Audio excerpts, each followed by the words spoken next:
मैं आप सबको कहता हूं, पथराव की घटना टीवी पर दिखाई पड़ती है भैया? कहीं नहीं दिखाई पड़ती, क्योंकि पथराव बंद हो चुका है। माननीय अध्यक्ष जी,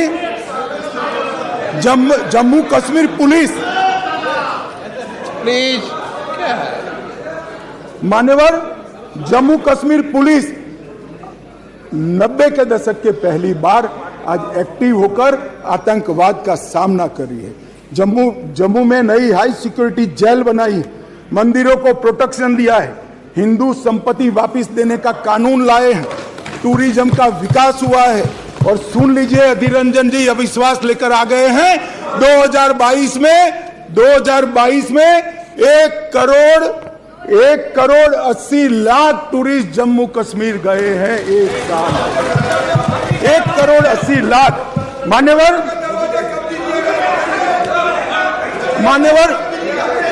अरे बैठ जाओ यार, बैठ जाओ। मान्यवर, 33 साल के बाद थिएटर चालू हुआ है, नरेंद्र मोदी के शासन में चालू हुआ। 33 साल के बाद नाइट शो चालू हुआ है, नरेंद्र मोदी के शासन में चालू हुआ। 33 साल के बाद शिकाराओं की स्पर्धा चालू हो गई, बंद कर दी थी, चालू हुई है नरेंद्र मोदी। 33 साल से, दानिश अली सुन ले, 33 साल से मोहर्रम बंद था, पहली बार नरेंद्र मोदी सरकार में मोहर्रम चालू हुआ।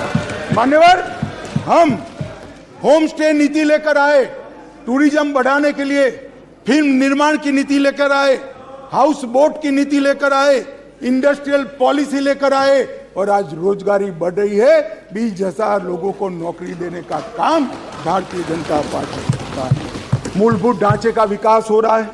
5,000 मेगावाट, 3,000 मेगावाट, 624 मेगावाट और 540 मेगावाट की जल विद्युत की योजनाएं वहां शुरू कर दी गई है। इसके साथ 850 मेगावाट और 1000 मेगावाट इसकी भी 2 जल विद्युत योजनाएं शुरू हुई है। सिंचाई योजना, शाहपुर कंडी बांध योजना, जो 50 साल पहले शुरू हुई थी, मोदी जी के शासन में चालू हुई थी, मोदी जी के शासन में पूरी होगी। 62 करोड़ की मुख्य रवि नहर 90% काम पूरा कर दिया गया है। और झेलम तवी बाढ़ वसूली परियोजना संगठन द्वारा 250 मिलियन $US विश्व बैंक से लाकर गरीबों को पुनर्वसन का काम ये नरेंद्र मोदी सरकार। श्रीनगर बारामूला रेल लिंक प्रगति पर है, उधमपुर बारामूला रेल लिंक प्रगति पर है। और सुरक्षा का मैं आंकड़ा बताना चाहता हूं। मान्यवर, मैं इसलिए तुलनात्मक रखता हूं कि अविश्वास का जो प्रस्ताव है, इससे देश की जनता में भ्रांति न खड़ी हो। मान्यवर, ये बहुत जरूरी है। मान्यवर, इसलिए मैं 9 साल के 2 टुकड़े लेकर आया हूं। कौन से 9 साल के टुकड़े हैं? एक, परिवारवाद, तुष्टीकरण और भ्रष्टाचार के आधार पर चुनी गई यूपीए की सरकार के 9 साल है, और एक देशभक्ति और समर्पण के आधार पर चुनी गई नरेंद्र मोदी सरकार। 9 साल की दोनों के तुलनात्मक में आतंकवाद की कुल घटनाओं में मान्यवर 68% की कटौती हो चुकी है।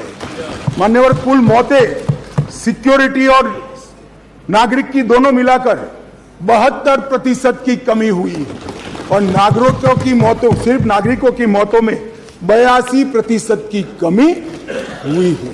मान्यवर, सिक्योरिटी फोर्स की मौतों में 56% कमी हुई है। और स्टोन पेल्टिंग करने की किसी की हिम्मत नहीं है, हिम्मत। मान्यवर, इसी सदन में कहते थे जम्मू कश्मीर में धारा 370 हटाई तो खून की नदियां बह जाएगी, कंकर चलाने की हिम्मत नहीं है किसी की कंकर चलाने। ये नरेंद्र मोदी सरकार। और इसलिए मैं कहता हूं, आपको भले अविश्वास हो, जनता को तो विश्वास। मान्यवर, वामपंथी उग्रवाद एक तीसरा क्षेत्र था जो देश में आंतरिक सुरक्षा की दृष्टि से यूपीए सरकार के 10 साल के बाद एक हॉटस्पॉट माना जाता था। मान्यवर, इसके हिंसा के आंकड़े देखिए, 2005 से 14 के और 14 से 22 के हिंसा टोटल 14,000 घटनाएं हुई थी, अब 6,900 हुई, 52% की कमी। मृत्यु 5,790 थी, अब 1,811 हुई, 69% की कमी। हिंसाग्रस्त जिले 96 थे, 96, इसके बाद में 22 नए बने, तो एक दृष्टि से 96 प्लस 22 हुए, कितने होते हैं 96 और 20, मतलब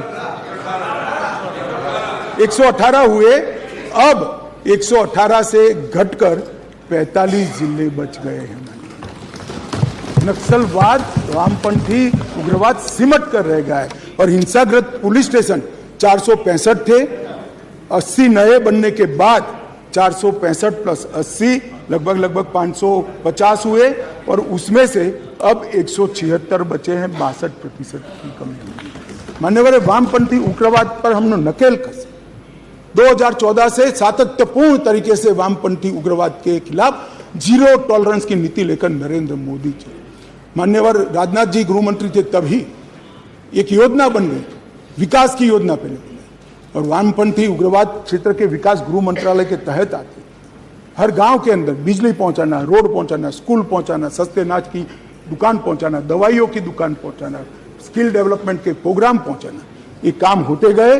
अंत में हमने पहले विकास पहुंचा और फिर 195 नए सुरक्षा वैक्यूम भरने के लिए सीएपीएफ के कैंप खोलने का काम नरेंद्र मोदी सरकार ने किया।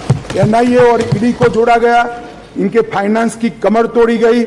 एनआईए में एक अलग वर्टिकल वामपंथी उग्रवाद और उसके केसों की जांच के लिए बनाया गया, एक बड़ा डेटा सेंटर बनाया गया। सारे वामपंथी उग्रवादी एफआईआर का कंप्यूटराइजेशन कर आर्टिफिशियल इंटेलिजेंस से इसका एनालिसिस किया जा रहा है, और छत्तीसगढ़िया बटालियन, बस्तरिया बटालियन भी बनाई गई।